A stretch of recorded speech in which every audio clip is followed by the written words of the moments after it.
Hello, bookworms. Welcome back to the Bonafide Bookworm. I'm your host, Rachel, and if you're here to read along with me and improve your English. So today, we are just going to jump right into Saving Sadie. When we left off, Joel was getting more involved at the rehabilitation center where she had also met Noah. She's starting to take Sadie there to get more involved with that group, and they're starting to pick up more traction on the Saving Sadie website and donations, and she's starting to see that it could be more than just about Sadie. So that's where we're at. This of course is Saving Sadie by Joal Derse. Although I looked back and I said Joal Derse, so I don't know if it's Derse or Derse, Dauer, with Elizabeth Ridley. I also looked back at my earlier videos and they're painful to watch. Horrible, but you know, we'll improve as we go.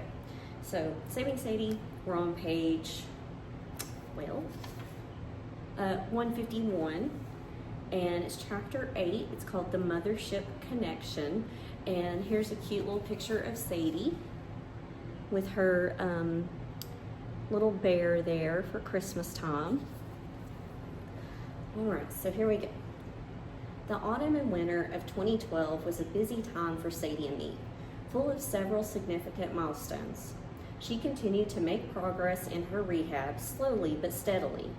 Her legs had strengthened and improved so much that she was now placing the bottoms of her paws on the ground to walk. Maybe not every time, but most of the time. This meant that the chronic abrasion she'd had on her back left leg from dragging it had healed so much that I no longer needed to cover it up with a vet wrap. We were still working on her stair exercises, and her al dente back legs were more stable now and had started reaching for the next step, which was a huge improvement. By the 2nd of November, she was able to do one full step on her own without my help. I truly felt that we were on the verge of a major breakthrough and that Sadie would be walking again very, very soon. I was confident that all the toil, sweat, and tears of the past 6 months were about to blossom into something wonderful. The most extraordinary thing that happened during this time was that Sadie got out of diapers at last. The vets, other than Dr. Jody, who'd first seen Sadie, projected that because of her spinal injuries, she'd be urinary and fecally incontinent for her life. But Sadie proved them wrong. She had been gradually gaining better control over her bodily functions, and so I had been able to keep her out of diapers for longer and longer periods of time during the day.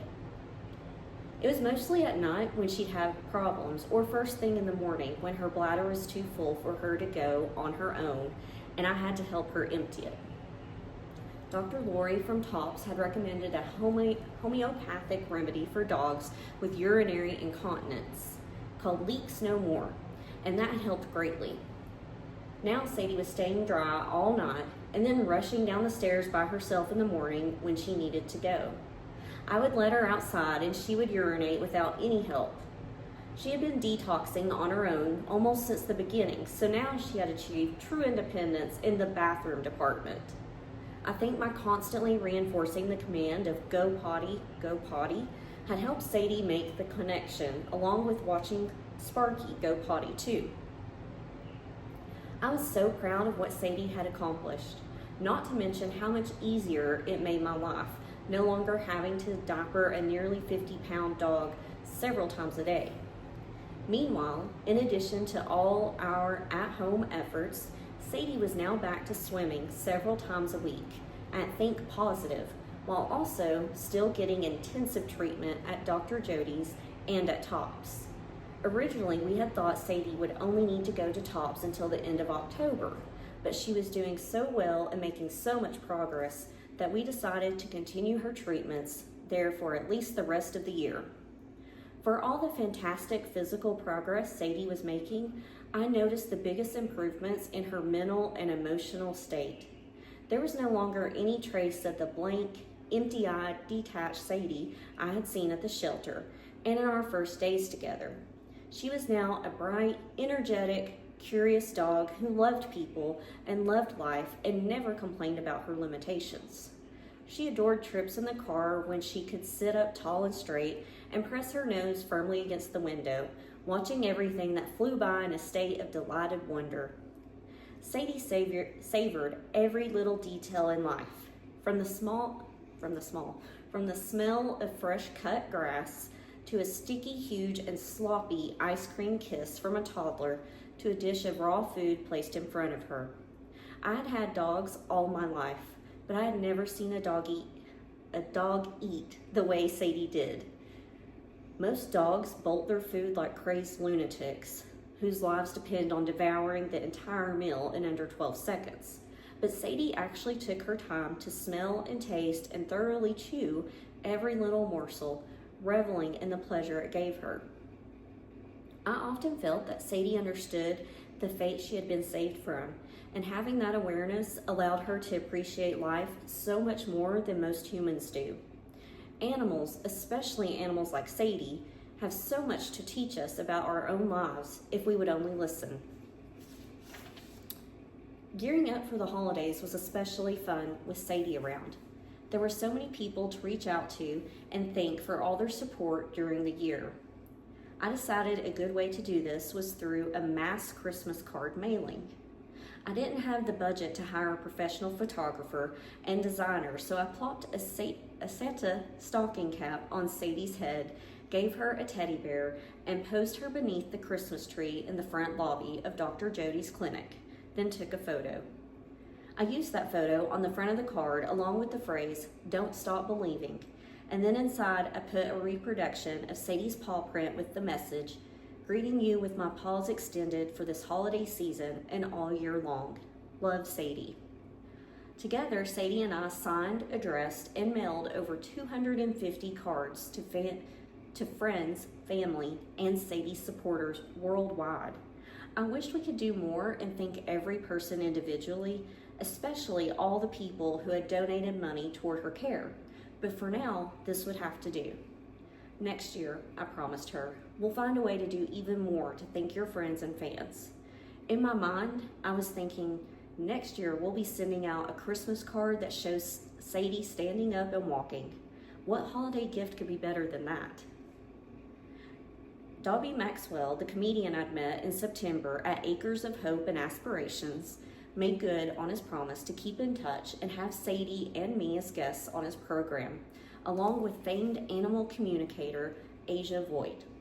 Our first appearance was scheduled for Sunday, December 16th, but Sadie and I actually made our first radio appearance a week earlier on a different station, WKLH, a classic rock FM station in Milwaukee.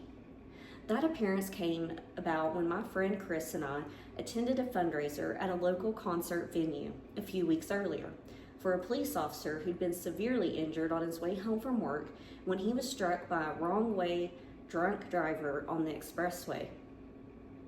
At that fundraising event, WKLH was auctioning off a Sunday night spot on their popular program, "Hey Mom, I'm on WKLH," and Chris and I were the winning bidders.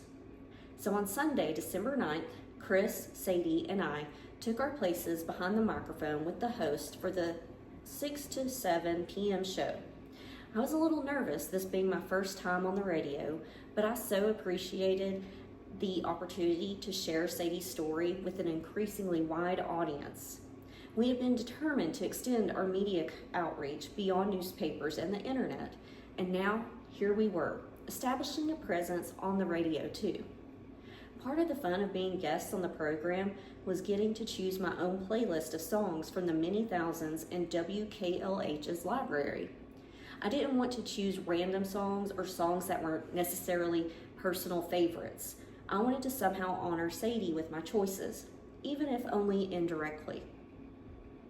After much thought, I settled on Journey's "Don't Stop Believin'," Bruce Springsteen's "Born to Run," Joni Mitchell's "Help Me," "Oh Child" by the 5 Stair Steps for the line "Things Are Gonna Get Easier," "Imagine" by John Lennon, and a handful of others. Chris was initially horrified when I told her I wanted to use Legs by ZZ Top because of the line, "She's got legs, she knows how to use them," in reference to Sadie. Joel, you can't use that. It's horrible," Chris complained. "Why not?" I replied. "Sadie's story is not all doom and gloom. Sadie has a sense of humor. She likes to make people laugh. I actually sing this song to her all the time, and she thinks it's hilarious. So why not play it on the radio?" Having convinced Chris, I added ZZ Top's Legs to my playlist. Between playing the songs and sharing Sadie's story with listeners all over southeast Wisconsin, the hour passed quickly, and in no time it was over.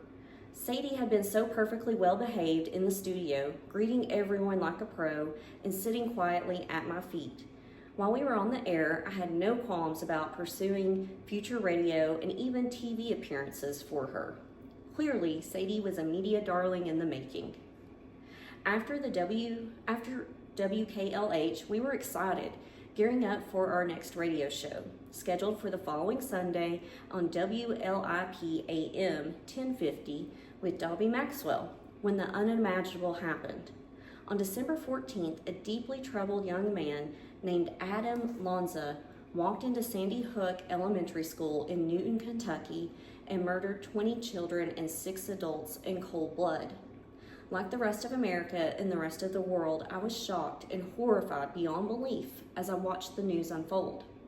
As a mother and grandmother myself, I couldn't begin to imagine the anguish and grief of those families to lose those sweet, precious little lives in such a violent and brutal way. I wondered too about the killer, about what could make someone so young act out with such rage, hatred, and hopelessness.